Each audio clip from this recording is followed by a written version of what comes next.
I want to give a quick shout out to my patrons. Thank you so much for your support. Hey y'all, it's Kate from the Literary Apothecary, and today I have a book tag for you guys. I was tagged by my best friend Leslie at the Nerdy Narrative to do the Why Haven't I Read This Book Yet?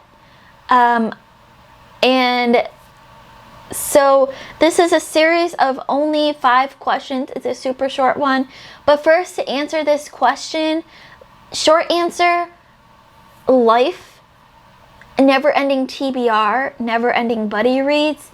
One day I'll get to it, just not yet. All of those are reasons why I haven't read this book yet.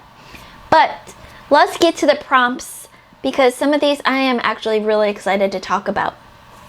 So the first one up is a classic book, and the one that I have chosen for this, even though there are many classics I haven't read yet, is The Once and Future King by T.H. White. I chose this because y'all know how much I love Arthurian legend retellings and stories. One of my favorite classes I took in college was an Arthurian legend class where we read Arthurian legend books, and I might have read this then and I just don't remember it, but I'm surprised if I haven't read this that I haven't read it yet, because I love everything to do with Arthur. Number 2, a fiction book, plain and simple. There are many that I could choose from here because there are so many books I haven't read yet. The one that I chose from here is actually a book that I started back in 2020. And then I got distracted with BookTube and other books, and somehow I have not finished it yet. That is Brideshead Revisited by Evelyn Waugh. And this was a bibliotherapy book that I had started, like I said, back in 2020. For some reason, I haven't finished it yet, and I really want to finish it so I can cross it off my list. So yeah, why haven't I read this book yet? Why haven't I started this book yet? I don't know. Number 3, a non-fiction book. This one I actually have 2 answers for. And that is The Bare-Assed Banditti, The Men of the 45, and Damn Rebel Bitches, The Women of the 45. These are 2 nonfiction books written by Maggie Craig about the 45 uprising in Scotland. Y'all know how obsessed I am with Scotland and how I try to read everything I can to deal with Scotland, and especially the 45 uprising, because that deals with the time of Outlander. But I own both of these books and I love their covers. I was gifted to them, I believe, by Kate, my friend Kate Coy, and for some reason I haven't read them yet. They've been on TBRs, I just didn't get to them. So yeah, why haven't I read these yet? I have no idea. Number 4 is a genre book, and I'm not even really sure what exactly this means, but the book that I chose for this is Go Tell It on the Mountain by James Baldwin, because this is a classic semi-autobiographical novel. It is a very classic African-American novel, a classic. And it is like, when I read genre book in this prompt, that was the first book that came to my mind, because I feel like it sets the precedence for its genre. So that's how I interpreted this prompt. I have no idea how other people have, but that's what I have. Number 5, book owned for the longest on your TBR. And this one I have to get. That would be Schindler's List by Thomas Keneally.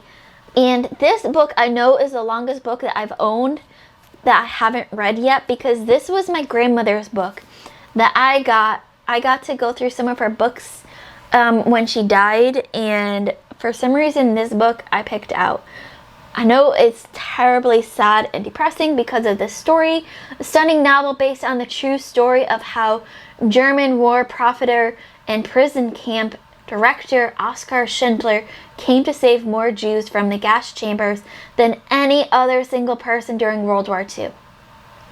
In this milestone of Holocaust literature, Thomas Keneally uses the actual testimony of the Schindler's Jews, to brilliantly portray the courage and cunning of a good man in the midst of unspeakable evil. Like, that sounds amazing, but incredibly depressing and sad, and it still has my grandma's address tag on it. She used to put her address labels on all the books, so when she lent them out to friends, they knew exactly where to return it. So yeah, it's a bit sentimental to me, but just because I've read it doesn't mean I have to get rid of it. So I don't know why I haven't read this book yet. My grandma died back in 2006 when I was in college. So this has traveled from Penn State to upstate New York, from upstate New York down to North Carolina, from North Carolina out to Idaho, from Idaho down to Alabama, and then from Alabama back to North Carolina. Those are the places where I've lived since I've owned this book, and I still haven't read it yet. That needs to be remedied. So, before I get to the last question where we tag some people, let me just say this. I'm not going to make any promises because y'all know how my TBRs are, but my hope is sometime in the early part of next year to have all of these books read. Let's just say by July of 2023, I hope to have each one of these 6 books read. That's 1, 2, 3, 4, 5, 6. Yeah, 6 books read. So fingers crossed that it actually happens, but making no promises because my TBRs are already out of control. So now our last prompt is to tag people. Here I tag Jessie at The Bookish Mom, Tiffany at Beautiful Minute, and Stephanie at Mr. Dread Reads. As always, if you guys have already done this tag and I missed it, go and tag someone else. And if you see this video and you want to do it, consider yourself tagged. That's it for now. In the comments below, let me know what is the book you've owned the longest on your TBR. As always, my Patreon and my Discord information will be in the description below. Keep reading, and I love you all to the moon and back. Bye.